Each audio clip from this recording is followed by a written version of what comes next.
বিসমিল্লাহির রহমানির রহিম। আসসালামু আলাইকুম। Welcome to my another blog video Farzana's lifestyle.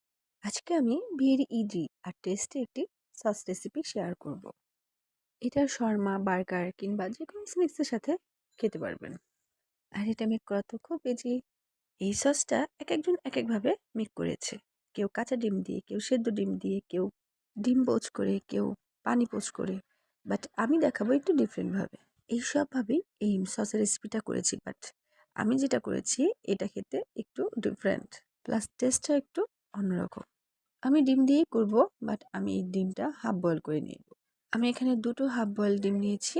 এখন এই ডিম দুটো ভেঙে আমি গ্রাইন্ডার জারের মধ্যে দিয়ে দিচ্ছি, কারণ এটার মধ্যেই আমি সসটা মেক করব। আমার ডিমের কন্ডিশনটা দেখে রাখুন কেমন হবে। একেবারে ফুল বয়েলও না, একদম কাঁচাও না, মিডিয়াম আর কি। এই রেসিপিটা আমি প্রথম দেখাচ্ছি। আপনারা চাইলে ইউটিউব সার্চ দিয়ে দেখতে পারেন। এভাবে হাফ বয়েল ডিম দিয়ে কখনোই কোনো সসের রেসিপি দেওয়া হয়নি। দেন এর মধ্যে দিচ্ছি 10-12 টুকরো রসুন, কয়েকটা কাঁচামরিচ আর সামান্য লেবুর রস। এবার এর মধ্যে দিব কতগুলো গোলমরিচ। দেন এর মধ্যে দিব পরিমাণ মতো লবণ, 2 teaspoon powder milk, 1 teaspoon sugar.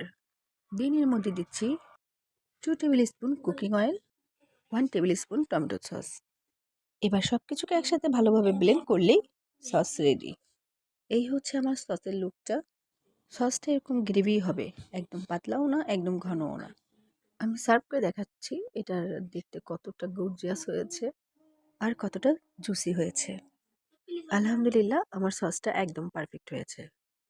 একবার হলেও ট্রাই করে দেখবেন এভাবে। খুব মজা হয় এই সসটি। আর ঝাল মিষ্টিটা আপনারা আপনাদের স্বাদ মতো বাড়িয়ে কমিয়ে নেবেন। হাউএভার, কেমন হয়েছে আমার এই সসের রেসিপিটি অফকোর্স কিন্তু কমেন্টস করে জানাবেন। আর যদি ভালো লেগে থাকে শেয়ার করে দিবেন। ভালো থাকবেন। Thank you for watching. আল্লাহ হাফিজ।